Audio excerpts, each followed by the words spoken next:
Yeah, what up? Welcome in. It's the Nail in the Coffin podcast. I'm your host, Drayson Ball. Thank you so much for joining me. On today's show, I'll wrap up my NFL divisional picks, finishing with the NFC West. And I will also give you my playoff predictions and who will win Super Bowl 53. It's all coming up on today's edition of the Nail in the Coffin podcast.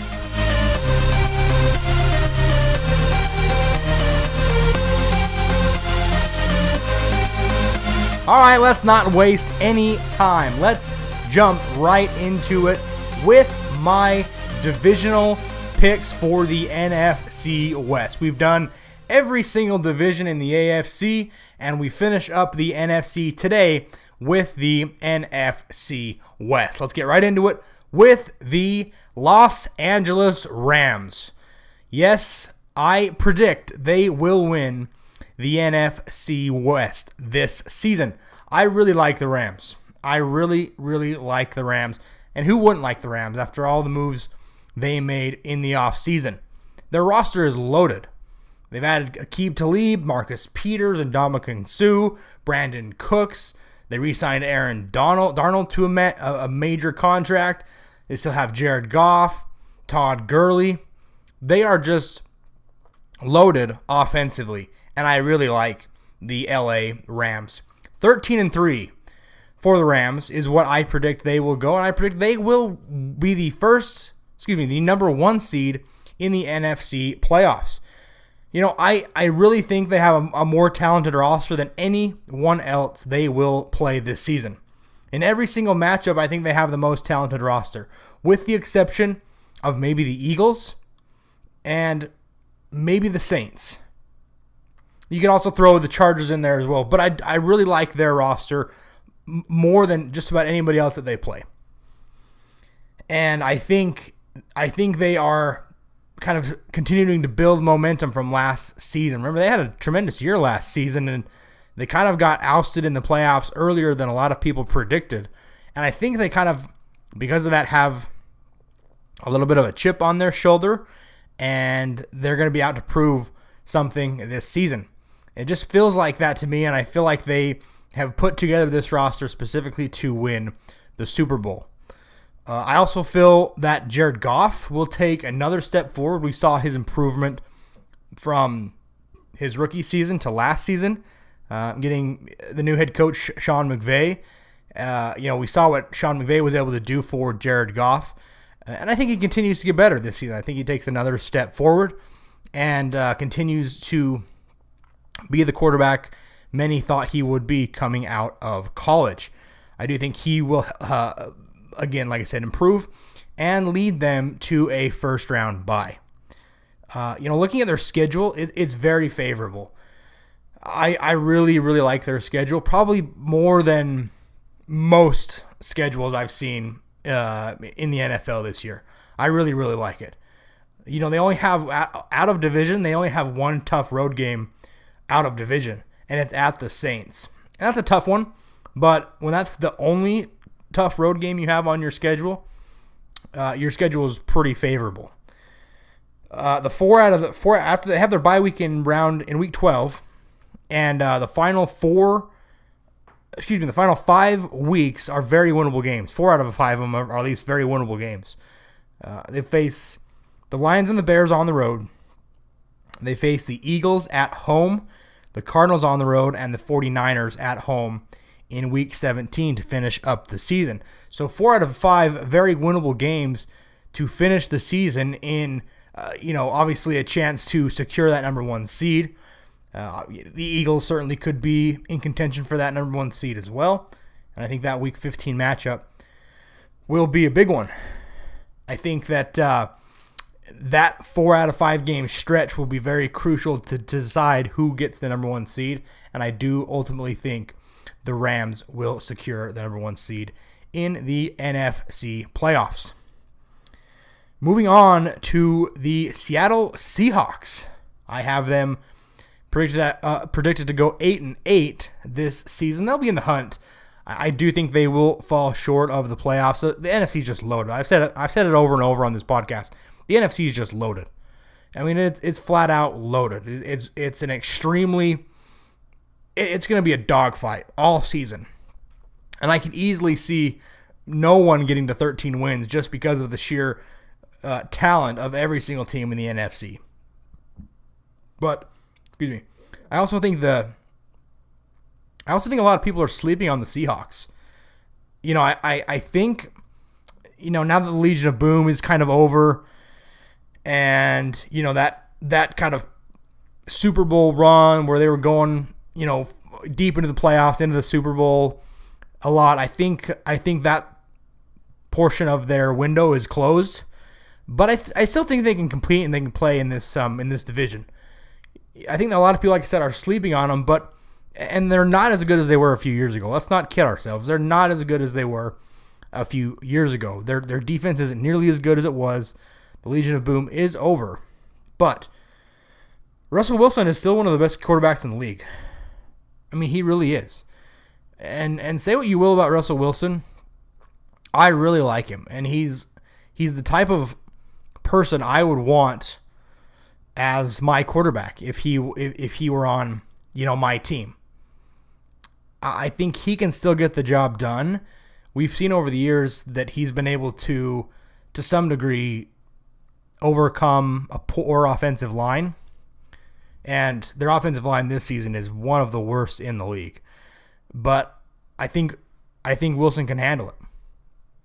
He's proven that he's been able to handle a subpar offensive line. The only thing that does concern me, other than the offensive line, as far as offensively goes, is what are they going to get from their running backs? You know, have that Rashad Penny that they drafted, and you know, he's a rookie, and we'll see what we get from him. They have Chris Carson, I believe that's his name. That you know, who's going to start between those two? I kind of think Rashad Penny will ultimately start, but you know, what are we going to get from either of those two?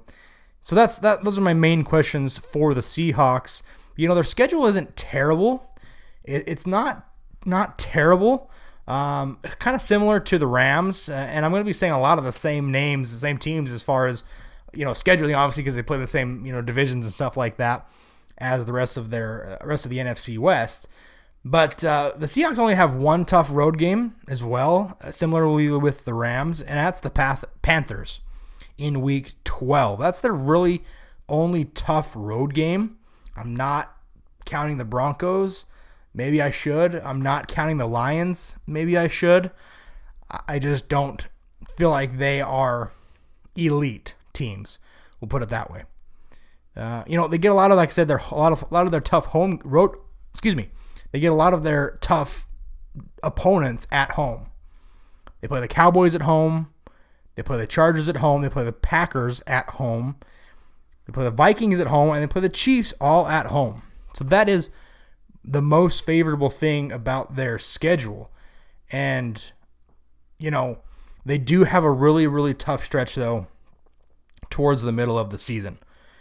Between Week 9 and Week 14 is really one of their tougher stretches. Week 9, they face the Chargers at home. Then they go on the road to the Rams, Packers at home, on the road to the Panthers, the 49ers at home, and the Vikings at home in Week 14. So kind of a really tough stretch there between Weeks 9 and 14. But there are a lot of winnable games in the first 8 weeks of the season. You know, so if they could win a bunch of those games in the first 8 weeks, if they could go 6-2, 5-3 perhaps in the first 8 weeks, it could set them up to not need to win as many of those tougher games down the stretch if they can kind of distance themselves in the playoff race early in the season. And I think that will be really key. You know, by their bye week, if they're 3-4 by their bye week, I think you can kind of ride off the season for the Seahawks. And I don't think you can pencil them in to the playoffs at that point. It's going to be really interesting with the Seahawks. I love Russell Wilson, but I just do not think they have enough to make it into the playoffs this season. Not in the loaded NFC. Moving on to the 49ers. You know, there's been a lot of talk with the 49ers this season. and rightfully so. They got their franchise quarterback, and he's a big name, obviously playing with the Patriots and behind Tom Brady and that whole kind of saga that we learned about last season. Jimmy G, he's really good, I think. He's probably maybe a little bit overhyped, but I do think he's really good. But the 49ers are still rebuilding. They are. Their roster just isn't good enough yet to compete in the NFC. It's just not. Now, it will be going forward with Jimmy G. He's what other people have coined in the industry a force multiplier, which means that he can make those around him better. He can enhance the places that are lacking on the team. He can make those into strengths just because he's that good. I really do believe that. Don't forget they lost Jerick McKinnon for the whole season with an ACL injury. That hurts. That really does hurt. And it will limit what Jimmy Garoppolo can do offensively a little bit, just because a solid run game takes a lot of pressure off your quarterback. So that will hurt. But other than that, I just don't see them making a lot of push in this division or in the NFC. Also, I don't know what I'm going to get from them defensively. Their schedule is tough, especially late. It's a really tough schedule late in the season. And unlike the Rams and the Seahawks, they have all their tough games on the road. They face the Vikings on the road, the Chiefs on the road, the Chargers on the road, the Packers on the road. And they face all four of those teams before week 6. At week 6. So by week 6, they face the Vikings on the road in week 1, Chiefs on the road in week 3, followed by the Chargers in week 4 on the road, and then the Packers on the road in week 6. It's a tough schedule early, and it's a tough schedule late. And I don't think that they'll be able to overcome the tough schedule early and late. It doesn't really get that much better in the middle, but there are a few winnable games there in the middle, sandwiching their bye week. But the final 5 games of the season, they have to play the Seahawks twice, they have to play the Broncos, the Bears, and the Rams. So it doesn't really lighten up that much, other than in that middle 4 or 5 weeks of the season, there are a few winnable games there. And, I just don't, again, not to sound like a broken record player, I just don't think that Jimmy G, with this particular roster, is good enough to compete in the NFC. I think they're still rebuilding, and they will eventually get there. But I don't see it being this season. And finally, the Cardinals at number 4 in the division. They'll be 5-11 is my prediction. And obviously they'll miss the playoffs at 5-11. And, we all kind of can see the writing on the wall that, they're going to have a quarterback turnover. They're going to have to switch quarterbacks during the season at some point. Sam Bradford's good. He's going to be fine, but he's not the future of the team. He's just not. And B, he's going to get injured at some point in the season. I mean, he is. He's just an injury-prone quarterback. And I like him. I think he could really play. But he is what he is. And he's an oft-injured quarterback. And secondly, Josh Rosen's the future of the Cardinals. I've said it before on this podcast. I believe he's the most ready to play rookie quarterback in this year's draft. And he's the future of the Cardinals. And that's why I think he'll obviously take over the helm at some point in the season, earlier rather than later. Mainly because it's likely that Sam Bradford will get injured within the first couple weeks of the season. And if he doesn't get injured in the first 4, 5, 6 weeks of the season, I don't see them having a bunch of wins to the point where they don't want to change their quarterback. I feel like after week 6, they'll probably be 2-4 or 1-5, and they'll say, hey, let's put in the rookie and see what we got. So I just feel like the quarterback turnover, that will play a big factor.